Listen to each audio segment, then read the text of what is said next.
आज मैं आप सभी को एक मोटिवेशनल स्टोरी सुनाऊंगा। इस मोटिवेशनल स्टोरी में बहुत अच्छा एक संदेश दिया गया है जो आपको आपकी जीवन में बहुत काम आएगी। दुनिया में दो तरह के लोग होते हैं, एक वे जो छोटी सी प्रॉब्लम आने पर घबरा जाते हैं और दुखी हो जाते हैं। दूसरे वह लोग होते हैं चाहे कितनी भी बड़ी मुश्किलें उनकी जिंदगी में आ जाए लेकिन वह हमेशा खुश रहते हैं, हर प्रॉब्लम में अपने आप को संभाल लेते हैं। एक वे जो जिनके पास सब कुछ होते हुए भी लेकिन फिर भी वह हमेशा दुखी दिखते हैं।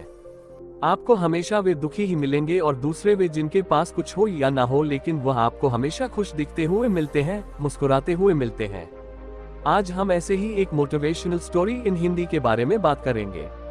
ये कहानी ऐसी है कि आपके जीवन में हजारों मुश्किलें या बड़ी परेशानियां क्यों ना आ जाए, लेकिन ये कहानी आपको हर मुश्किल में रहना और मुस्कुराना सिखा देगी। एक फकीर एक देश की यात्रा पर निकला। जब रास्ते में रात हो गई तो वे एक व्यक्ति घर रुक गया। उस व्यक्ति का नाम था आनंद। आनंद ने उस फकीर की खूब सेवा की और दूसरे दिन आनंद ने फकीर को उपहार देकर विदा किया। वह फकीर आनंद की सेवा से बहुत खुश हो गया और दुआएं देने लगा कि हे भगवान, आनंद को हमेशा खुश रखना और वह हमेशा दिन प्रतिदिन आगे बढ़ता ही रहे। इस बात पर आनंद हंसने लगा और फकीर से आनंद बोला, हे फकीर, जो है वह भी अब नहीं रहने वाला। इस बात पर फकीर आनंद की तरफ देखता ही रहा और वहां से आगे चला गया। कुछ साल बाद फिर फकीर आनंद के घर आया और देखा सारा धन और सारी संपत्ति सब कुछ चला गया है। आनंद एक गांव के ही बड़े जमींदार के यहाँ नौकरी कर रहा है। वह फकीर आनंद से मिलने के लिए वहां चला गया। आनंद ने उस अभाव में ही उस फकीर का स्वागत किया और झोपड़ी में ही फटी चटाई पर ही बैठाया।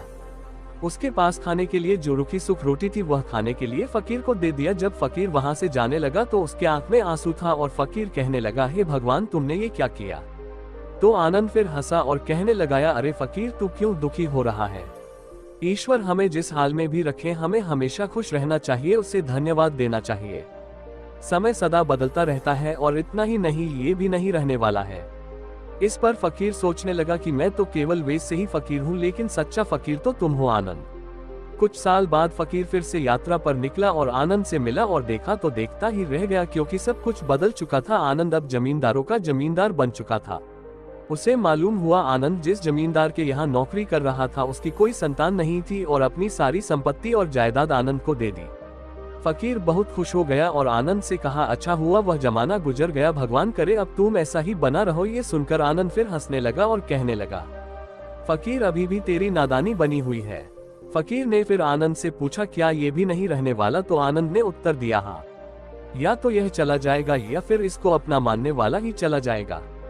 यहाँ पर कुछ भी रहने वाला है ही नहीं। अगर कोई चीज शाश्वत है तो वह है हमारी आत्मा, वह है हमारी मन की शांति, वह है हमारे मन का सुकून, और बाकी जो कुछ भी है वह हमेशा रह ही नहीं सकता। फकीर ने आनंद की बातों को बहुत ही ध्यान से सुना और वापस चला गया। जो होता है उसे स्वीकार करो। कुछ सालों के बाद फिर फकीर जब उस गांव से गुजरा तो आनंद का महल तो है लेकिन उसमें आनंद ही नहीं है। उसमें कबूतर गुटरगू कर रहे हैं। आनंद अब इस दुनिया में नहीं रहा, उसकी मृत्यु हो चुकी थी। वह फकीर मन ही मन सोचने लगा कि यह एक इंसान जिंदगी भर कितना दौड़ता रहता है और रोता रहता है, दुखी होता रहता है। जिन चीजों के लिए इंसान तड़पता रहता है, दुखी होता रहता है, वास्तव में वह चीज जो हमेशा रहने वाली है ही नहीं, वे सारी चीजें बदलने वाली है।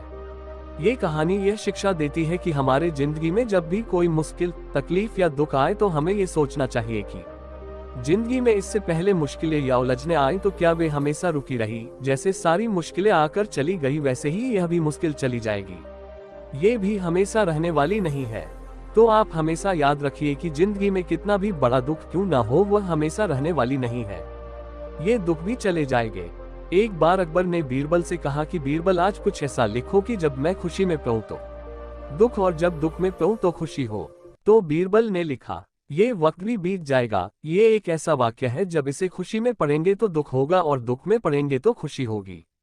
मुझे उम्मीद है कि आप सभी को आज की यह कहानी बहुत पसंद आई होगी। यदि पसंद आई हो तो कृपया आप इस कहानी को सबके साथ में शेयर जरूर करें। आपको हमारी ये real life inspirational stories in Hindi motivational stories कैसी लगी? कमेंट में अपनी प्रतिक्रिया जरूर दें। लाइक करें और ऐसी ही रियल कहानी सुनने के लिए हमारे चैनल को सब्सक्राइब करें और बेल आइकन दबाएं ताकि और ऐसी ही नई कहानी सबसे पहले सुन सके।